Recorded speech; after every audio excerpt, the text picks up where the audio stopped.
दोस्तों मैं आपको 1980 में पुरानी मैगजीन में लिखी हुई वो आपको पढ़ के सुनाऊंगी, जिसमें धर्मेंद्र और हेमा मालिनी की शादी के बारे में बहुत ही बुरे शब्दों का इस्तेमाल किया गया, जिसे सुनकर आप भी चौंक जाएंगे। ऐसी ऐसी बातें लिखी है जो आपने कभी नहीं सुनी होगी। तो चलिए मैं आपको पढ़ के सुनाती हूँ। अगर कोई तर्क की बात करे तो सिर्फ कहानियों को सच मान लेना मूर्खता होगी। प्रकाश वो महिला है जिन्होंने धर्म के साथ अच्छे और बुरे दोनों समय गुजारे हैं। धर्म स्वयं भी कई बार स्वीकार कर चुके हैं कि प्रकाश एक आदर्श पत्नी है। आज के समय में भी इतने कष्ट सहने वाली महिला को आधुनिक युग की देवी कहा जा सकता है। क्या हेमा प्रकाश जैसी हो सकती हैं? वो उनकी निस्वार्थता और समर्पण की बराबरी कैसे करेगी? अभिनय अच्छा होना एक बात है, लेकिन असली जीवन में उतनी संवेदना और करुणा लाना बहुत अलग बात है।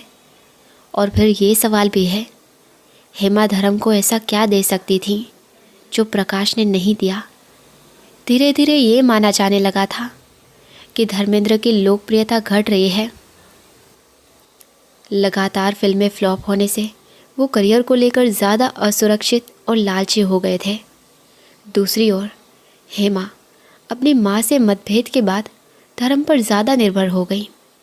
उन्होंने धर्म की कमज़ोरी का फ़ायदा उठाया और शादी की योजना बनाई, जिससे धर्म की कई संपत्तियां उनके पास चली गई। लेकिन अगर धर्म को लगा कि ये शादी लोगों की दिलचस्पी बढ़ाएगी और उनका करियर फिर से चमक जाएगा, तो वो बुरी तरह गलत साबित हुए। शायद उन्हें ये अंदाज़ा नहीं था कि ये शादी कितना गुस्सा और दुख पैदा करेगी। लोगों ने उन पर नैतिक अपराध का आरोप लगाया। हेमा को दूसरी औरत कहा गया, एक ऐसी महिला जिसने अपने हित के लिए एक परिवार को तोड़ दिया। अपनी घटती लोकप्रियता को बचाने की कोशिश में उन्होंने अपने ही करियर को नुकसान पहुंचा लिया। अब उनकी आपसी भी धुंधली लगने लगी है। महिला संगठन AIWC ने भी इन दोनों के व्यवहार की कड़ी निंदा की। उनका कहना था कि दो व्यक्तियों ने एक सम्मानित महिला प्रकाश का शोषण किया और समाज की मर्यादा को चोट पहुंचाई।